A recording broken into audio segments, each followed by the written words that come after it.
ഇത് നമ്മുടെ നാടൻ പൂച്ചകളിലെ നാട്ടിൻ പ്രദേശത്ത് കണ്ടുവരുന്ന പൂച്ചകൾ കണ്ടുവരുന്ന ഒരു വൈറസാണിത്.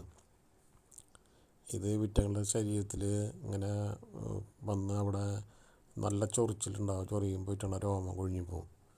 രോമം കൊഴിഞ്ഞു പോകും. പിന്നെ സ്കിന്നാകുമ്പോൾ ആ സ്കിന്നിൽ ഇവറ്റകളുടെ നഖം കൊണ്ട് ശരീരം മുഴുവൻ പൊട്ടും. അപ്പോൾ മറ്റുള്ള സ്ഥലങ്ങളാകുമ്പോൾ ഈ പൊട്ടിയത് ഇവറ്റകൾ നക്കിയിട്ട് അത് വ്രണം വരാണ്ടൊക്കെ നോക്കി അത് ക്ലിയർ ചെയ്യും. പക്ഷേ ഇവറ്റകളുടെ തലയിലും കഴുത്തിലും ചെവിടിൻ്റെ ഭാഗത്തൊക്കെ വന്നു കഴിഞ്ഞാൽ ഇവറ്റകൾക്ക് നക്കി അത് ക്ലിയർ ചെയ്യാൻ പറ്റില്ല. അപ്പം എന്ന് വെച്ചാൽ വ്രണമാവും.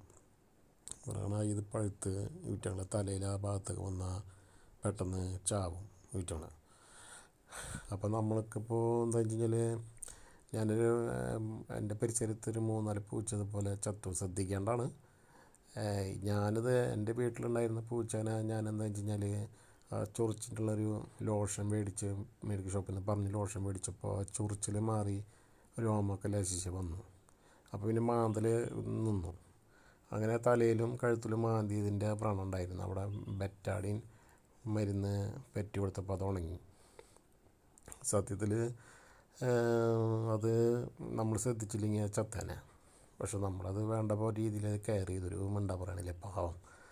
അപ്പോൾ അത് കെയർ ചെയ്തപ്പോൾ എന്താ വെച്ചാൽ ഇപ്പോൾ അവൻ്റെ ഇതൊക്കെ മാറി അവന് വ്രണമൊക്കെ ഉണങ്ങി ആൾ ഉഷാറായി.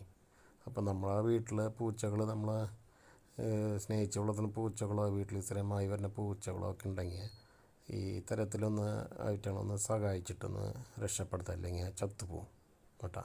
അത് മറ്റുള്ളവരുടെ ഇതിലേക്കൊന്ന് ഷെയർ ചെയ്യുക. ഇത് നമ്മുടെ നാട്ടിൻ പ്രദേശത്ത് പൂച്ചകളിൽ ഇപ്പോൾ വ്യാപകമായിട്ട് കാണുന്നുണ്ട്.